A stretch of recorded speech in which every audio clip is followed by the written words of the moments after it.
우리 주 예수 그리스도의 은혜와 평강이 우리 수상 가족들에게 함께하기를 주의 이름으로 축복합니다. 영화란 그 시대의 다양한 모습들을 비춰주는 거울과 같다고 생각합니다. 여러분 기억하십니까? 15년 전 1909년 여름에는 한 편의 영화가 대한민국 극장가를 뜨겁게 달궜습니다. 바로 해운대란 영화입니다. 이 영화가 피서철 및 그리고 피서지와 맞물려서 고공행진을 했습니다. 1,000만 명이 넘게 이 영화를 관람했습니다. 여러분은 보셨습니까?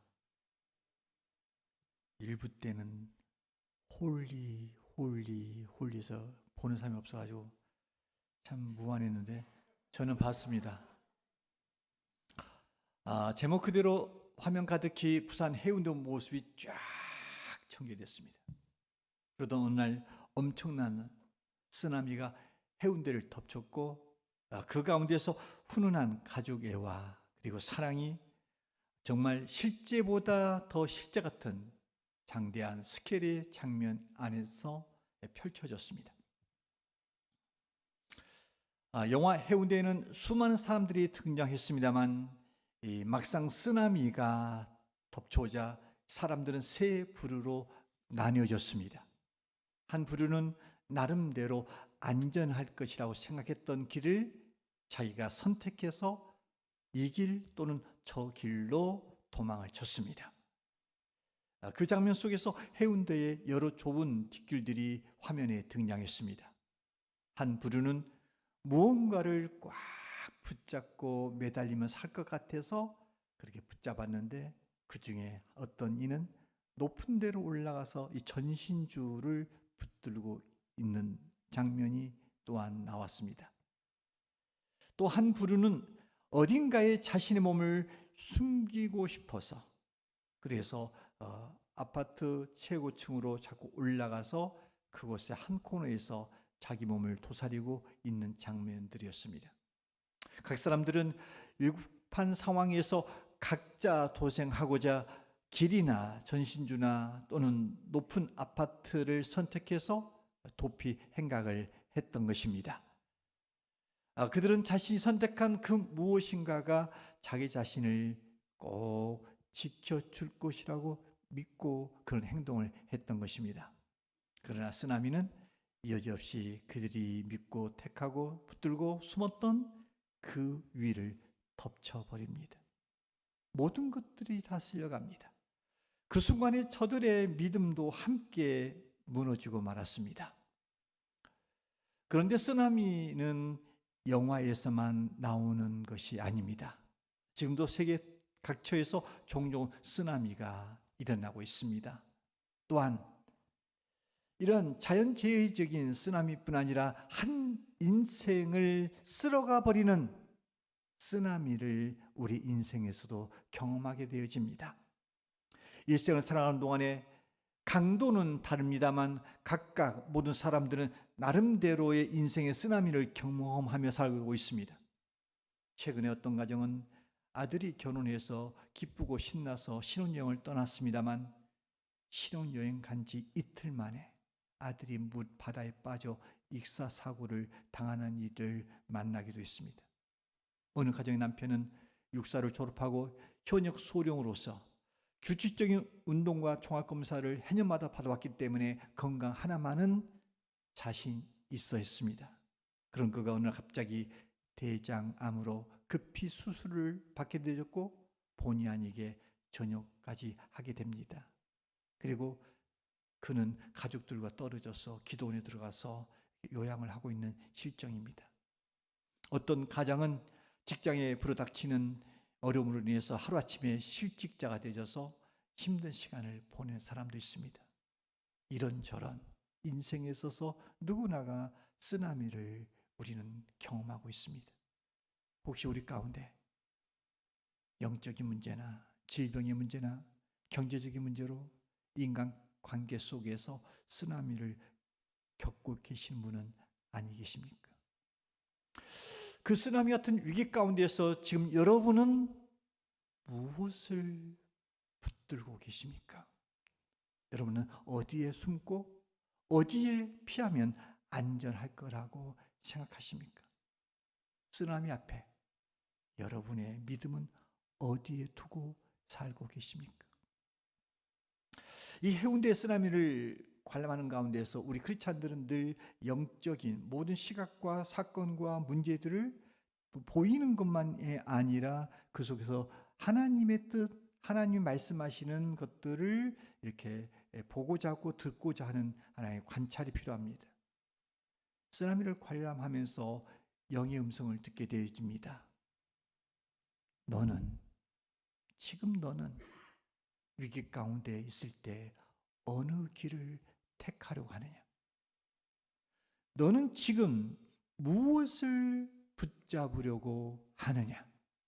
너는 무엇을 의지하며 살고자 하느냐?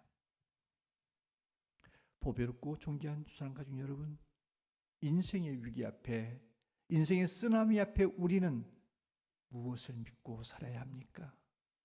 우리의 믿음을 어디에 두어야 합니까? 신약성경 마태복음에서 요한계시록까지를 살펴보면 그 성경책 가운데에서 믿음이라고 하는 단어가 491번 이렇게 나옵니다. 그런데 이 믿음이라고 하는 단어가 주로 세 단어로 그렇게 나와 있습니다. 먼저 명사형 피스티스라고 하는 단어가 나옵니다. 이 단어가 쓰여질 때는 하나님을 향한 믿음이나 예수 그리스도를 믿는 신앙을 고백할 때, 다시 말하면 고백 차원에서 주로 이 피스티스라고 하는 명사형이 쓰여지고 있습니다. 또 하나는 동사형으로 피스투오라고 하는 단어를 쓰고 있습니다. 이것은 믿고 있는 바를 구체적인 삶 속에서 행위로서 표현되어지는 믿음, 이때는 피스투오라고 하는 단어를 쓰고 있습니다.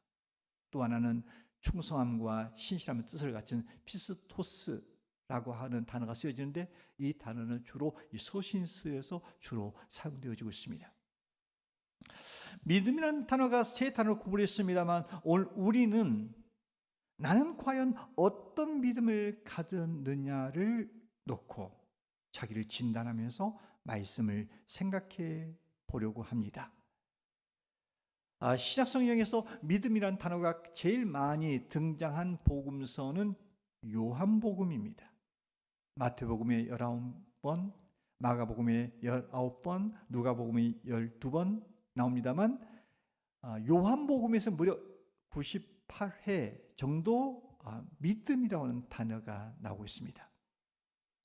우리는 요한 그러면 그를 가리켜서 사랑의 사도다라고 우리는 생각하고 있습니다. 그래서 이 사랑의 사도인 요한이 아마도 제일 많이 언급한 그 내용이 사랑일 거라는 생각을 갖고 있습니다만 의외입니다.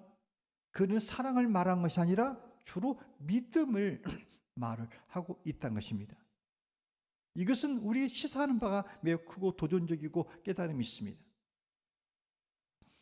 특별히 요한복음 가운데에서 믿음이라고 하는 단어가 제일 많이 나온 곳이 요한복음 11장입니다. 우리는 요한복음 11장에서 큰 사건을 우리가 알고 있습니다. 바로 거기에는 죽은 지 나흘이나 되어서 이 썩어 냄새나는 나사로를 살리는 현장을 우리가 보게 됩니다. 나사로가 중병을 앓다가 죽었고 장사된 상태입니다. 그 죽은 나사로의 무덤 앞에서 주님이 말씀하십니다. 돌을 옮겨 놓으라. 그때 이 누이 마르다가 나서서 이렇게 말합니다. 요한복음 11장 39절 전반절입니다. 함께 읽습니다. 시작. 주여, 죽은 지가 나흘이 되었음에 벌써 냄새가 나나이다. 이 말을 듣고 예수님께서 말씀하십니다. 나는 부활이요 생명이니 나를 믿는 자는 죽어도 살겠고 무릇 살아서 나를 믿는 자는 영원히 죽지 아니하리니 이것을 내가 믿느냐. 이때 마르다가 이렇게 대답합니다. 요한복음 11장 27절입니다. 함께 읽습니다. 시작. 주여 그러하외다. 주는 그리스도시요 세상에 오시는 하나님의 아들이신 줄 내가 믿나이다. 마르다의 고백은 정말 완벽한 고백입니다. 그는 실제로 예수님이 그리스도, 다시 말하면 약속되어진 구원자로 오신 분인 것을 그는 믿고 있었습니다. 그리고 눈앞에서 말씀하고 계신 그분은 세상에 오신 하나님의 아들이신 것을 그는 믿었습니다. 그러기에 그는 마음으로 믿고 있는 바를 고백한 믿음이었습니다. 이름하여 앞에서 봤던 명사형의 믿음을 그는 가지고 있었습니다. 하지만 그의 믿음은 행동으로 옮기는 하나의 동사형의 믿음은 아니었습니다. 만약 마르다가 행동으로 옮기는 동사형의 믿음을 가졌더라면 우리 주님께서 돌을 옮겨 놓으라 이렇게 했을 때 그 말에 순종하여 뭔가 돌을 옮기려 했을 것입니다. 그러나 마르다는 그런 행동을 취하지 않습니다. 이런저런 핑계를 대면서 돌을 옮겨 놓지 않습니다. 성경학자들은 이렇게 말합니다. 이 마태, 마가, 누가라고 하는 이 공간복음에는 믿음이라고 하는 단어가 쓰여지고 있는데 그 단어와 요한복음에서 쓰여지고 있는 그 믿음의 단어의 성격이 다르다는 겁니다. 공간복음에서는 믿음을 피스티스라고 하는 이 명사형을 주로 쓰고 있다는 겁니다. 그런데 요한복음에서는 믿음을 피스투오란 동사형을 쓰고 있다는 것입니다. 요한은 단 한 번도 명사형인 피스티스라는 단어를 쓰지 않았다는 겁니다. 오직 동사형인 피스토라는 단어만을 사용하면서 그 요한복음을 기록했다는 것입니다. 그러니까 마르다의 믿음은 어떤 믿음이었느냐?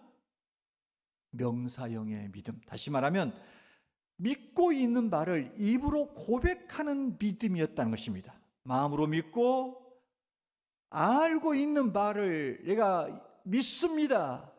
이렇게 고백하는 차원의 믿음이었다는 것입니다. 하지만 우리 주님께서 그 동생 그가 이게 삭개오 누구지요? 나사로. 오케이. 갑자기 제가 삭개오가 나와서 삭개오를 내려올 뻔했습니다. 삭개오를 두 번 죽이면 안 됩니다. 삭개오는 그렇게 죽은 사람이 아닙니다. 나사로를 이렇게 분명히 그렇게 말씀하고 있는 예수님을 믿는 고백이 이 지금 마르다는 분명히 있습니다. 그러나 예수님은 이 상황에서 죽은 나사로를 살리는 이 상황은 마르다의 믿음이 아니라 진정 돌을 옮겨 놓을 수 있는 이 동사형의 믿음을 우리 주님은 원하셨던 겁니다. 믿는 바를 실제로 행동으로 옮기는 실천적 믿음을 갖기를 원하셨던 것입니다.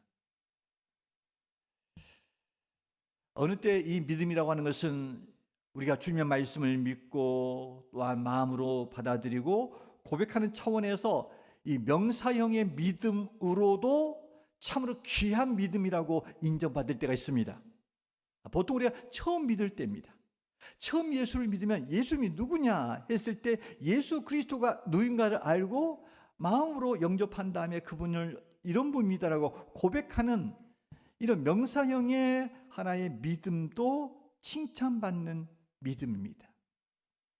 그런데 우리는 하나의 명사형의 믿음의 단계를 뛰어넘어서 동사형의 믿음으로 우리의 믿음은 성장하고 성숙해야 됩니다. 다시 말하면 믿고 있단다면 구체적으로 삶 속에서 실천적으로 그렇게 삶으로 나타나는 믿음이어야 한다는 것입니다.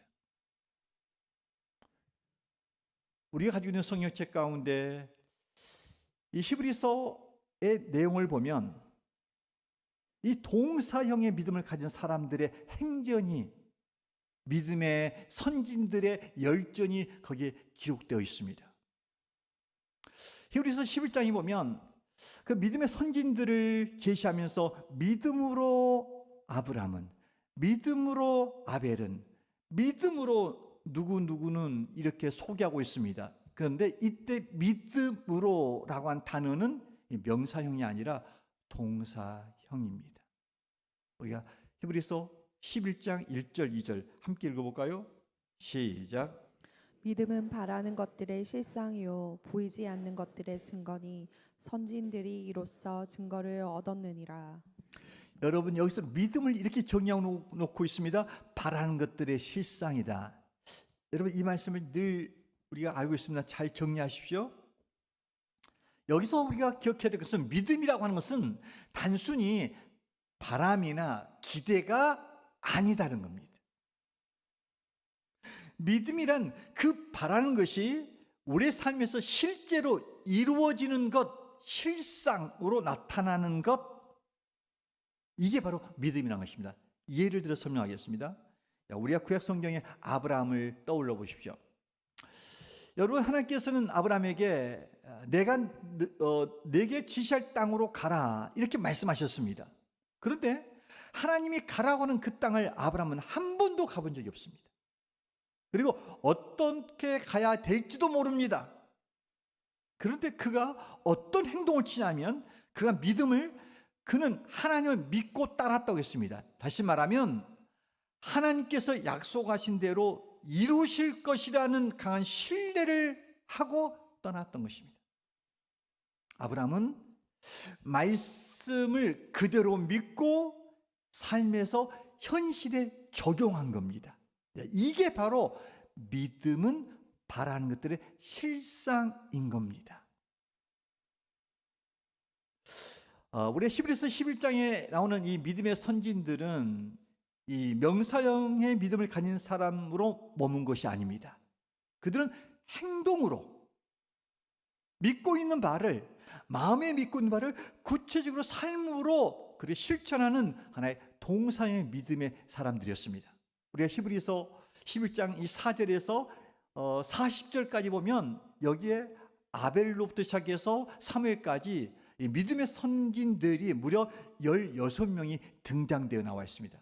그런데 거기에 보면 다 믿음의 행위가 기록되어 있습니다.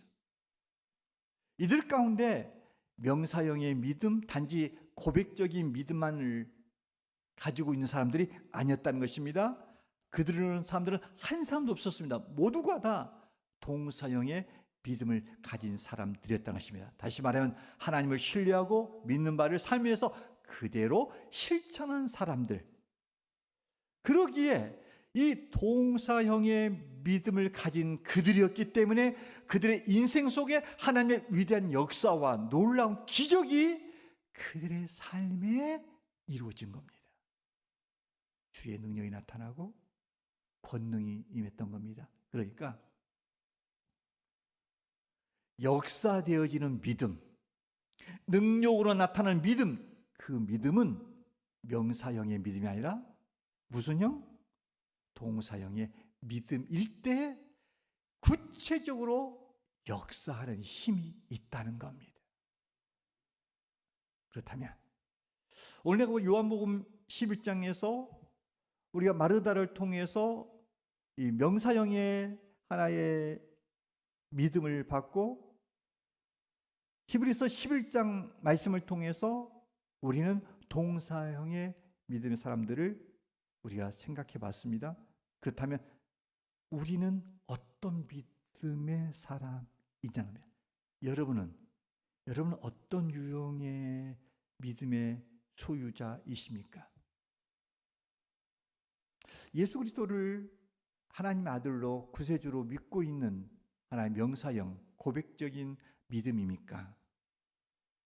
아니면 수고로움이 따르고 헌신과 희생이 따르고 때로는 나를 부인해야 되고 어느 때는 십자가를 진다 할지라도 이것이 주의 말씀이고 뜻이기 때문에 말씀을 온몸으로 마음으로 순종하는 동사형의 믿음의 사람입니까? 우리는 처음 예수님 믿을 때 명사형의 믿음, 고백적인 믿음이 매우 중요합니다. 그런데 시간이 지나갑니다. 우리 믿음이 점점 성장하고 성숙해 가야 됩니다.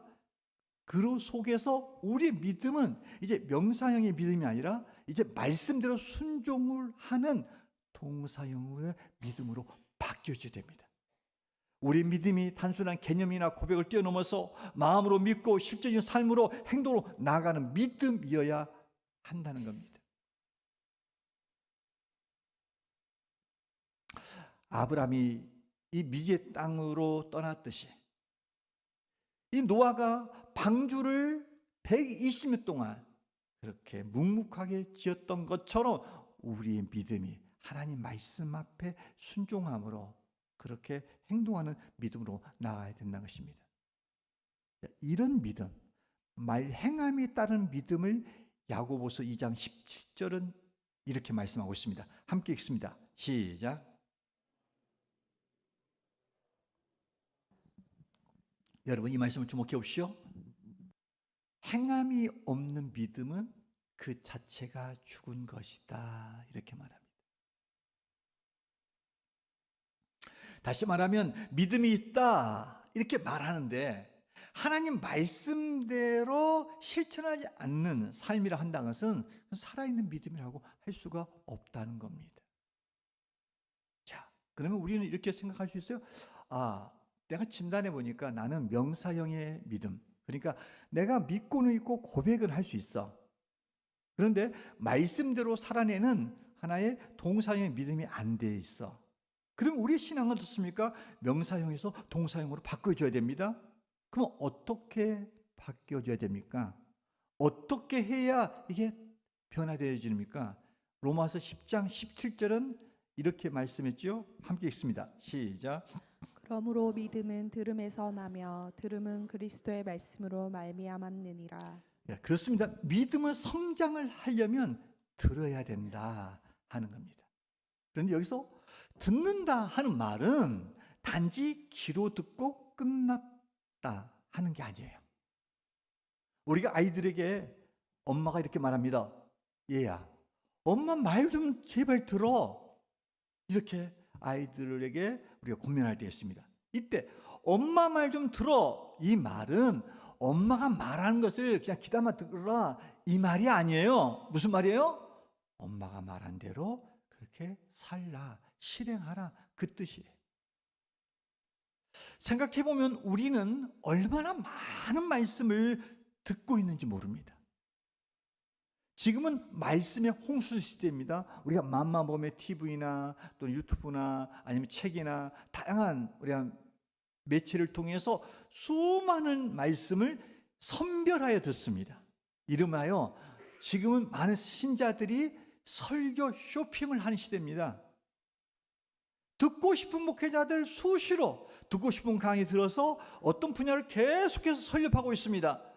자, 그렇다면 예전에 비해서 많은 그 말씀을 듣고 있는 이 시대적인 상황에서 오늘날 신자들의 믿음과 그들의 삶이 변화되고 있느냐? 라고 하는 문제입니다. 불행하게도 많은 말씀을 듣고 있습니다만은 이 동사형의 믿음으로 바뀌어지지 않는 겁니다.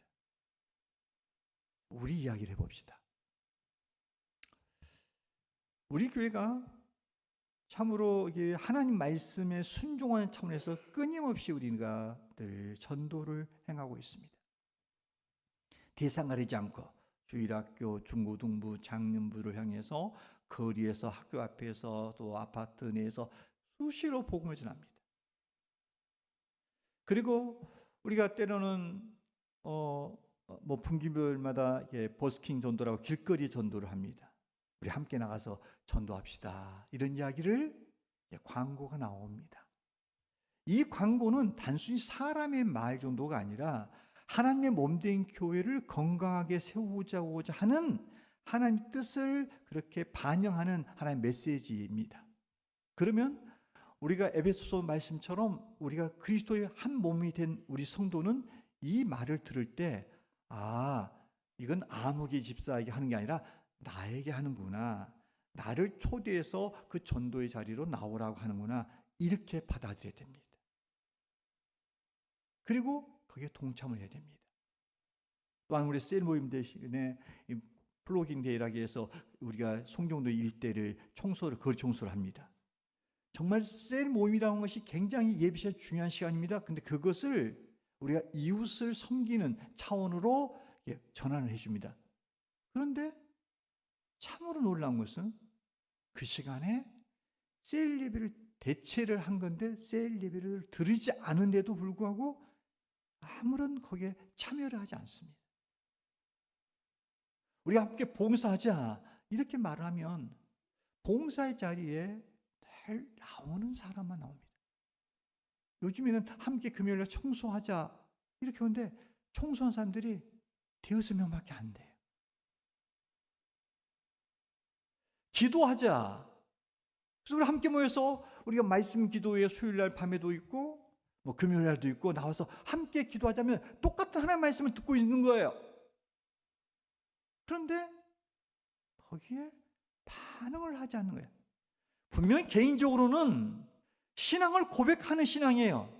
그러나 삶 속에서 구체적으로 이게 말씀으로 행동을 나타나는 바가 점점 갈수록 현대인들은 그게 없는 거예요. 그러다 보니까 하나님을 만나고 경험하고 그 속에서 하나님과 함께했던 놀라운 간증의 주인공들을 만나보기 어려운 거예요. 교회 사람들은 몰려와요. 예배 시간에 보면 가득해요. 그러나 실제적으로 그 개개인 속에서 하나님을 만나고 있느냐, 이 부분이 점점 약해지고 있다는 거예요. 다니엘 기도회가 되어져서 우리 한번 예배 참석해서 은혜를 받아보자 했는데 보면은 늘 나온 사람만 나와요. 물론 어떤 사람들은 교회의 지도와 방침과 인도 속에서 이게 따를 수 없는 사람들이 있어요. 하고 싶어도 사정이 안 되는 사람이 있어요. 건강이 잃지 못하거나 직장이 아직 안 끝났거나 거리가 너무 멀거나 아니면 나이가 너무 들어서 이렇게 편찮은 사람들, 누가 봐도 객관적인 사람들에게서는 이런 하나님 말씀대로 또한 교회의 질서를 따라서 응하기가 쉽지 않는 사람은 문제가 안 돼요.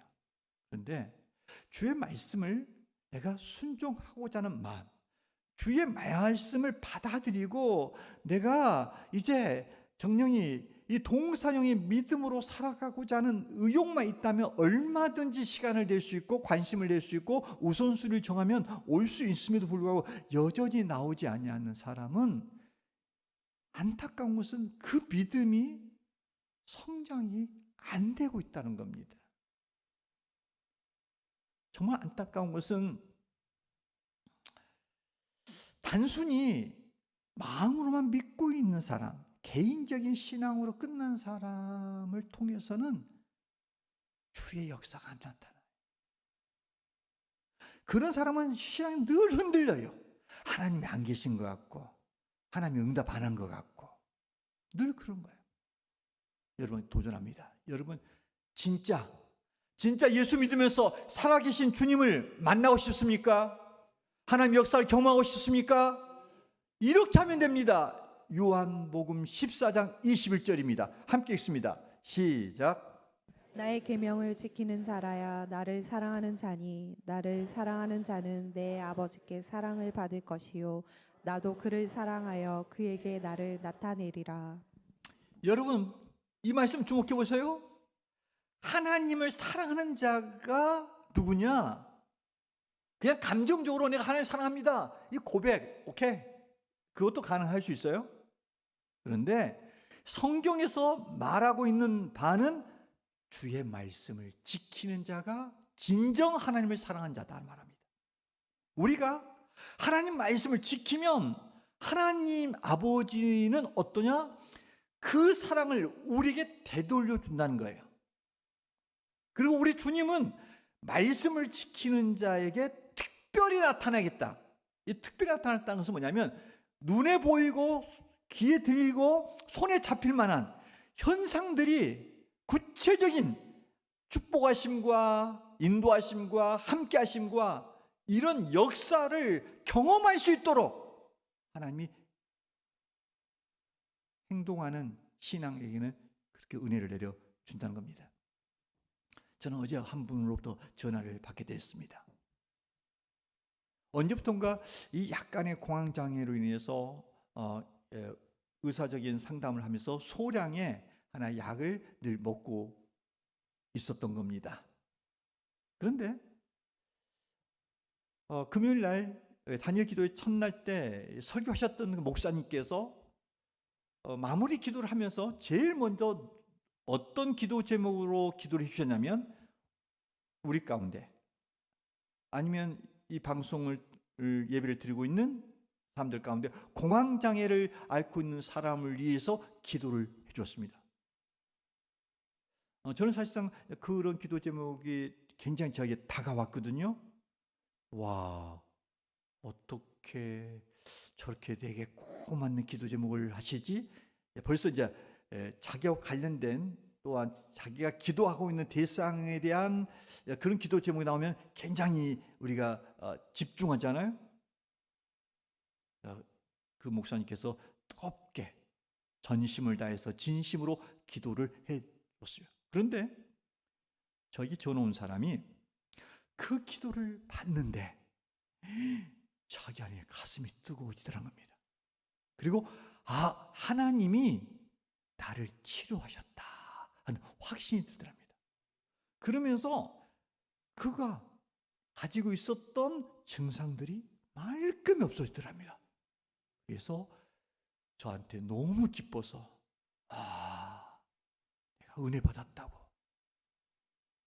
그런데 보세요. 이 사람이 이런 독특한 은혜가 임했던 거거든요. 근데 왜 은혜가 임한지 아십니까? 그 은혜는 다름이 아니었어요. 그 기도에 참석함으로 은혜를 누린 거예요. 아마 참석하지 않은 사람들 가운데 공황장애를 가지고 있는 아내나 남편이나 자녀들 가운데 있을 겁니다. 그런데 그 사람들이 그 예배 시간 나와서 예배를 드리지 않고 그 기도를 받지 않았다면 그 은혜가 그 동일한 제목과 능력 역사가 함께 예배를 드린 사람, 말씀에 순종하여 말씀 앞에 나와서 예배를 드리고 행동하는 믿음을 가진 사람에는 구체적으로 역사되어졌지만 말씀을 알고는 있지만 여전히 내 스타일로 삶을 살아가고 있는 사람한테는 전혀 무관했다는 것입니다. 여러분, 신앙생활은 어려운 게 아닙니다. 저는 목회를 하면서 목회가 어렵다는 생각을 해본 적이 없습니다. 왜 어렵지 않냐면 말씀대로 하면 됩니다. 하나님의 뜻대로 하면 됩니다. 근데 성경에 신앙생활을 잘 할 수 있는 원스텝이 다 나와 있어요. 목회를 어떻게 해야 되는 원래 나와 있어요. 그러니까 딴전을 안 피는 겁니다. 딴 길을 안 가는 겁니다. 그렇게만 하면 되는 겁니다. 그렇게 하면 말씀이 그 개인에게 그 현장에 이루어진다는 겁니다.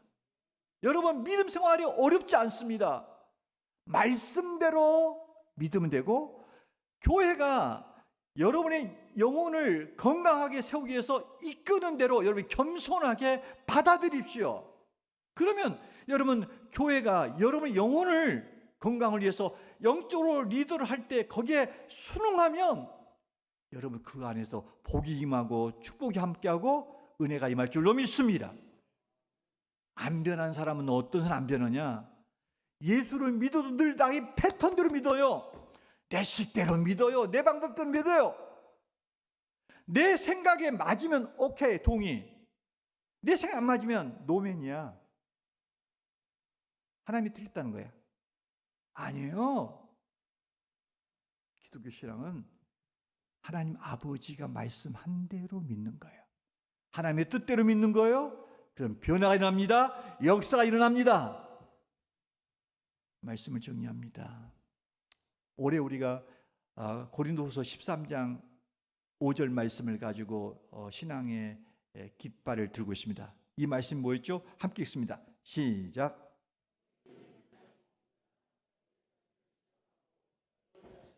하라.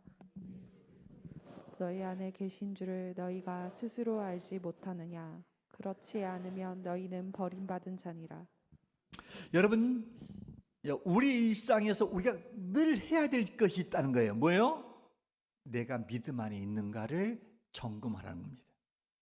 남이 점검해 주면요 기분 나빠. 남이 점검을 해주면 자기가 실존적인 모습이지만 실상이지만 이게 불편해. 스스로 자신을 시험해서 자신의 믿음을 확증해야 돼요. 근데 그 믿음이 살아있는 믿음이어야 합니다. 하나님의 역사를 경험할 수 있는 믿음이어야 됩니다. 다시 말하면 우리 삶 속에서 역동하는, 실제로 믿음이 추상이 아니라 그렇게 하나님 믿고 있다면 그 말씀대로 우리 삶 속에서 이루어지는, 작동하는 그 믿음이 있어야 된다는 것입니다. 여러분, 우리의 믿음은 단지 머리로만 이해하는 믿음으로 멈춰서는 안 될 겁니다. 마음으로 믿고 입으로 고백하는 명사형의 믿음으로 끝나서는 안 됩니다. 삶 속에서 역동하는, 살아 움직이는 그런 동사형의 믿음이 있어야 될 줄로 믿습니다. 나아가서 충성형의 믿음의 사람까지 가야 됩니다. 죽기까지 생명을 걸고 끝까지 주를 믿는 믿음의 사람이 되어야 될 줄로 믿습니다. 여러분의 히브리서 11장에 나와 있는 이 16명의 믿음의 선진들은 하나같이 명사형이 아닌 동사형, 더 나아가서 충성형 믿음의 소유자들이었던 것입니다. 그들이 있었기 때문에 그 로마 시대에 박해가 있었고 카타콤에서 많은 정말 처절한 생활을 했지만 그들은 어떤 자들? 세상이 감당치 못한 자들이었습니다. 여러분, 그렇습니다. 이 시대가 믿음이 쉽게 흔들릴 수 있는 시대입니다. 기독교에 대해서 반감을 가지고 있는 시대입니다.